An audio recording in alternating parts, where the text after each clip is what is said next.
we have another video. So today we are making my Nana's cabbage and potatoes. So this is an Irish dish, and it's basically boiled potatoes and cabbage and some kind of pork, usually ham, but like doing something like bacon with a little more fat to it works. I am going to hope that I can have enough potatoes to make some farls, which are potato pancakes, but we will see. So now it is going to be cutting everything up, washing everything, and starting it to boil. So what we're going to do first, we've got our cabbage, and we are going to cut it up and then put it in the colander to rinse it. And you should always rinse your vegetables. So we cut off the stalk first.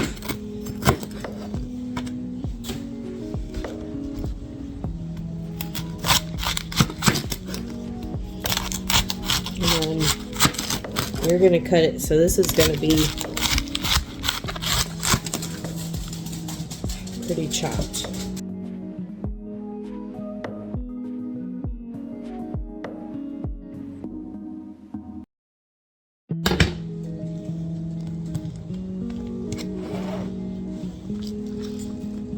Okay.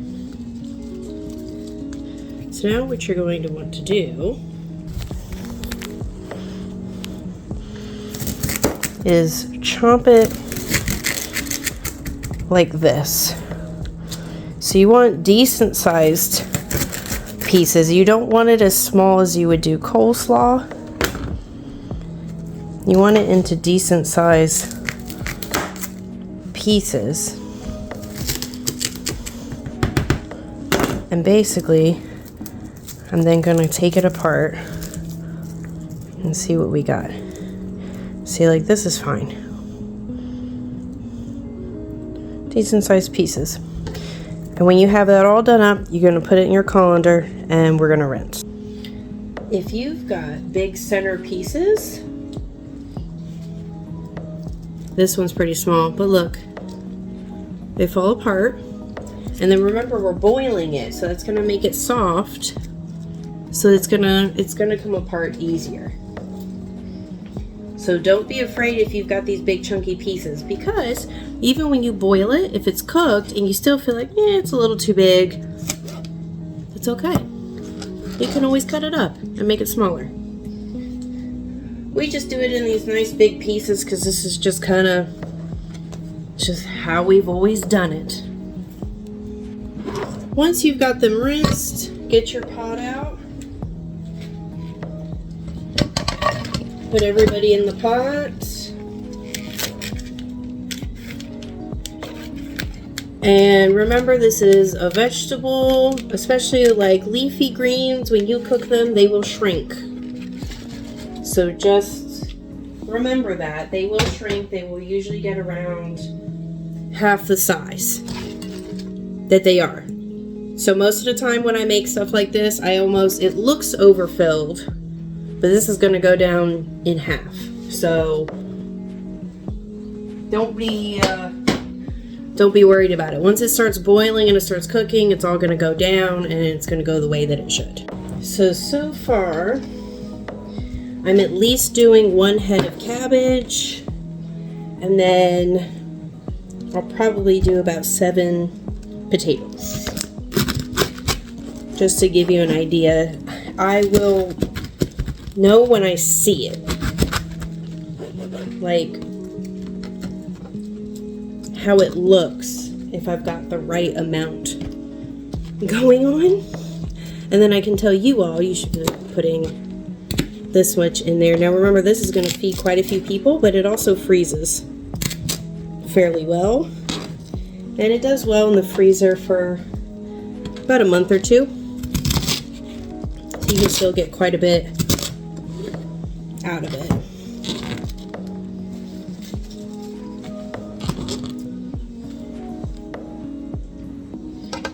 1 head of cabbage is a pretty good amount.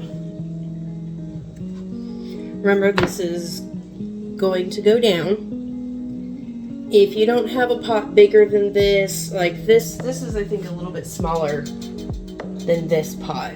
So let me hold it up so you can see it. It's not a bad size.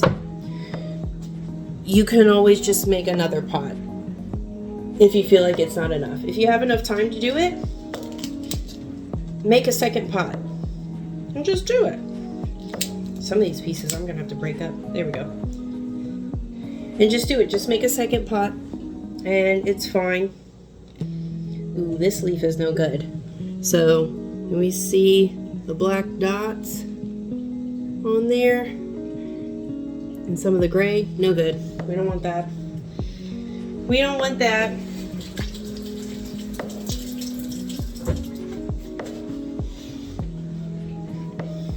So now we're going to fill it with water.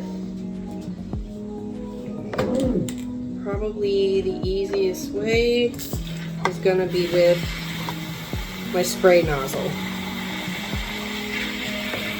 And what I'm doing, I'm looking for it, and I want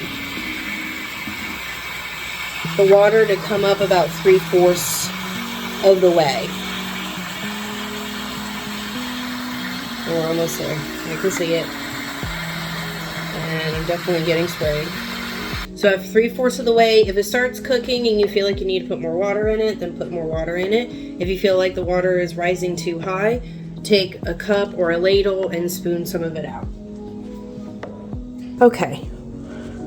So we've got our cabbage here. And we've got it on the stove. So I need to put my back one. And we're going to need to put it at about a 6 or a 7. And we're gonna let that boil. It's gonna take about 1 to 2 hours to do it. So now we're gonna go on to the potatoes. Just like the cabbage, rinse your potatoes to get the dirt off of them. And I'm gonna be doing some extra amount of potatoes. So I think probably about 7. Probably about 7 potatoes is going to be enough to go with the cabbage. And then the rest to make farls. You don't need a lot of potatoes to make farls. I don't want to make like a huge amount of farls. So now we're going to take the lid off of that pot. Okay. We're going to do them whole. Leaving the skin on is going to be your personal choice. We always did. So we got our potatoes in the pot. We're going to fill it. Alright. You just want to make sure your potatoes are covered for the most part. And we're going to put this on the stove for about 6 or 7. So we're gonna let these guys boil, and then in about 45 minutes I'll come back and check to see where we're at. Alright, so now we're gonna do our meat that goes in with the cabbage. It's basically just a fairly fatty bacon. And we're just gonna cut this up in about this size pieces. And then this is gonna go in with the cabbage. We usually, if you could afford to do it, getting a ham is a bit of a better option. And then you would just cook the ham in the oven, cube it basically, and then mix it in with the cooked cabbage and potatoes. So you basically want a decent amount is what you want. Probably about 3 strips of bacon. Okay, 3 strips of bacon will do it. This is just to add some flavor and to add a bit of meat into it. You can do more or less of this if you want. You can also get away with doing like beef or lamb if you want to, but we always did pork. So once this cabbage starts cooking and starts going down, then the pork will also go down in with it and start cooking, and then you'll get the flavor in with it.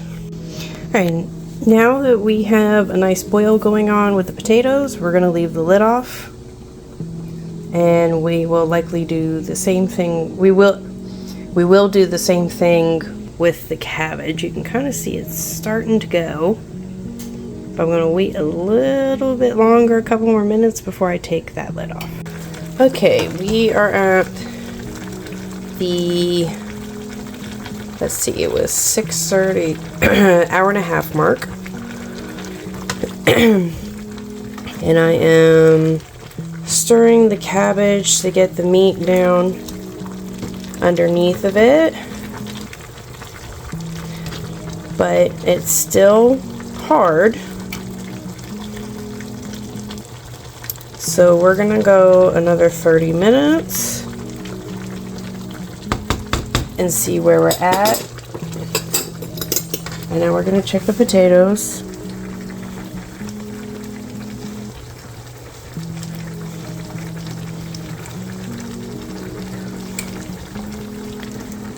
Potatoes are ready. Do you see how the skin is peeling away? They're ready. So we're going to take them out and we're going to let them cool a little bit, and then we're going to cut them up. Here you can see the cabbage is nice and soft, and it is done, and it is ready to be mixed in with the potatoes. And here it is, we're layering the cabbage and the cubed potatoes. Remember to set some potatoes aside for the farls. So here it is fully layered, and then we put some black pepper on top. I'd say about probably half of the potatoes went into this and the other half is going into the farls.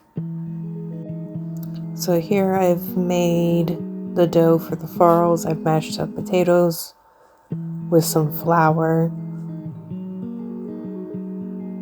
It is about, I think, a cup of flour, and then we're heating some butter in a pan. And what you're going to do is you're going to be taking out a portion about a palm size, and you're going to be rolling it up into a ball. And then once you get it into the pan, you're going to flatten it out, or you can try flattening out in your hands and then putting it into the pan. I just find it easier to do it in the pan. You just have to be careful. If you have a thinner spot in there, it will get hot. But here you can see I'm flattening it out, and you're going to fry both sides of it essentially like you would a regular pancake.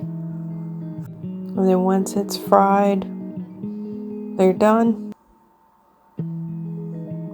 I hope you guys enjoyed that. Here is some spots and potatoes you want to cut out if you've got brown spots. And then here's the farls, cutting them up into quarters, flipping them over, and frying them on both sides. Enjoy!